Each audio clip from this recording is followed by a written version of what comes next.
Dois escritórios de advocacia processaram a farmacêutica alemã BioNTech por possíveis efeitos colaterais provocados pela vacina contra a Covid-19 desenvolvida com a Pfizer. Em um dos processos julgados nesta segunda-feira pelo Tribunal de Hamburgo, na Alemanha, uma mulher pede 150 mil euros de indenização. Ela alega ter sofrido sintomas como arritmia cardíaca e episódios de confusão mental depois de receber a vacina. A lei farmacêutica alemã prevê que os fabricantes de medicamentos ou vacinas só são responsáveis por danos se os efeitos colaterais forem desproporcionais aos seus benefícios ou se as informações do rótulo estiverem erradas. E aí, Ana, a BioNTech agora vai ter que responder a processos na Alemanha em relação à vacina, a vacina gênica que foi produzida em parceria com a americana Pfizer. Pois é, Paula, são alguns tópicos, né? Alguns pontos para a gente falar sobre esse assunto. Primeiro é aquele que nós estávamos falando, né? Sobre a verdade. A verdade, uma hora ela vem à tona, não adianta esconder, não adianta censurar, não adianta amordaçar, não adianta proibir o debate público. A verdade, uma hora, ela vem à tona, ela avança, ela atropela tudo e atropela todos, não tem jeito. E durante a pandemia, esse debate foi proibido.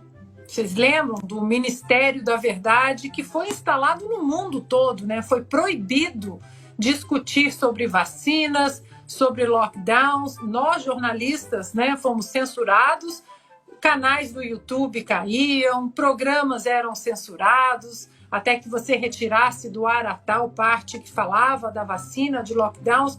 Mas pior ainda, esse Ministério da Verdade Global, essa tirania global, né, que ficamos todos muito assustados, ela engoliu cientistas, médicos, pessoas relacionadas que trabalharam com vacinas, que trabalham com vacinas há 20, 30 anos, professores de grandes universidades como Stanford, Harvard, Oxford, eles foram censurados, amordaçados, foram cancelados, foram chamados de negacionistas, né? Foi proibido debater sobre algo inédito, né? Uma vacina que foi feita a toque de caixa, uma pandemia, lockdowns desnecessários, foi proibido sequer questionar a economia. A economia a gente vê depois, isso não vai dar certo.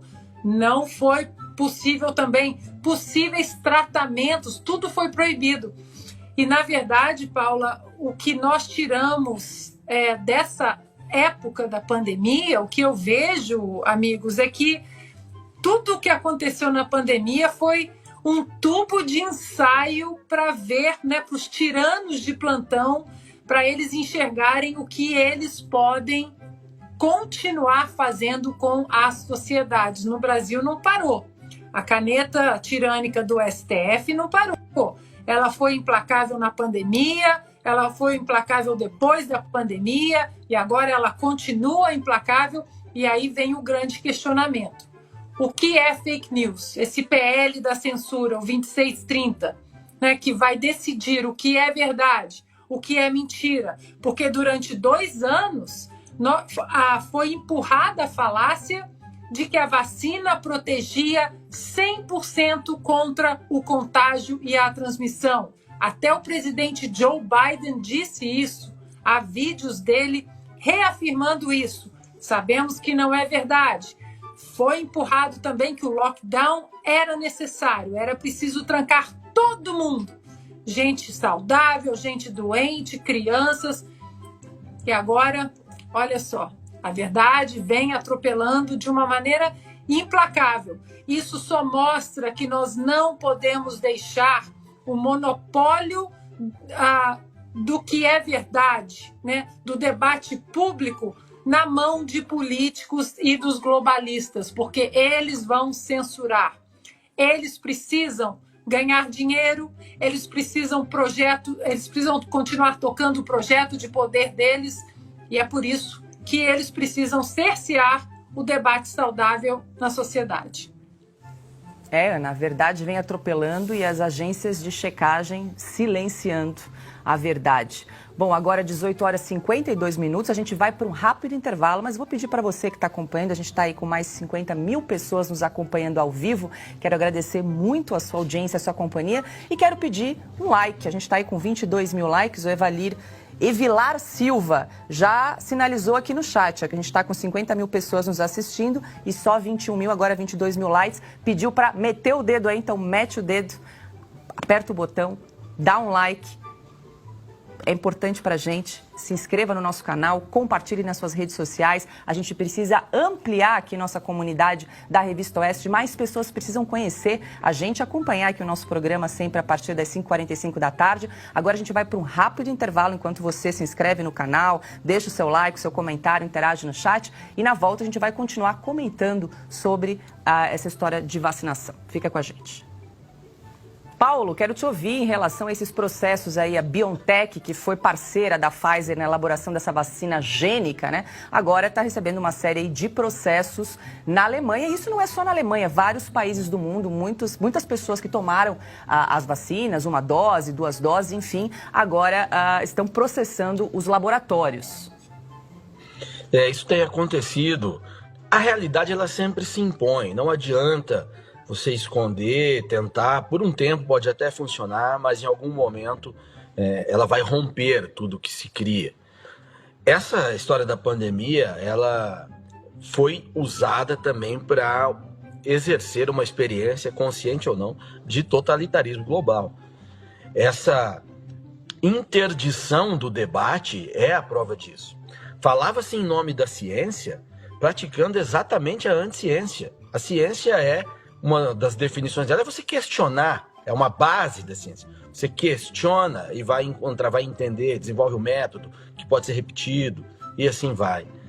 Aqui não podia se questionar, não é só no Brasil, é no mundo inteiro. No Brasil a coisa foi ainda mais brutal, porque o presidente da República entrou no debate e aí todo o aparato tinha que se posicionar contra ele. E o efeito colateral disso, inclusive, foi exatamente o uso da ciência como uma carteira, no sentido de carteirar para dizer, calha a boca, quem fala em nome da ciência sou eu, você não pode falar. E isso usado contra outros profissionais da ciência, inclusive, né? O que não permitiu encontrar outras soluções fora daquelas que eram apresentadas pelos detentores da narrativa, do monopólio da virtude, seja lá como for. Inclusive soluções absurdamente irracionais.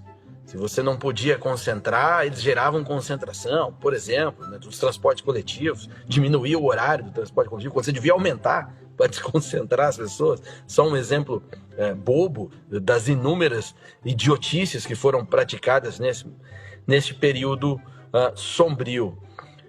Felizmente, em outros países, como na Alemanha ou nos Estados Unidos, essa interdição do debate ela não conseguiu ser tão plena. E ele está acontecendo ações. Houve governadores que tiveram outras posturas, como o governador da Flórida. Os tribunais têm tratado disso com isenção e não escolhendo o lado como o virtuoso e o não virtuoso, como ocorre no Brasil atualmente. Então, o mundo vai nos mostrar isso, porque aqui no Brasil, na contramão do que está acontecendo na Alemanha, Estados Unidos, Europa e Japão, que também decidiu investigar, aqui não. Aqui a ministra da Saúde diz que vai punir, seja lá com que autoridade, que eu não imagino qual é a dela, não é atribuição do Ministério da Saúde, que vai punir médicos que questionem ou que contestem a eficácia das vacinas, que venham querer entender, enfim. O Brasil sempre um passo atrás do mundo, mas a realidade vai se impor aqui também. É impossível sustentar essa situação toda.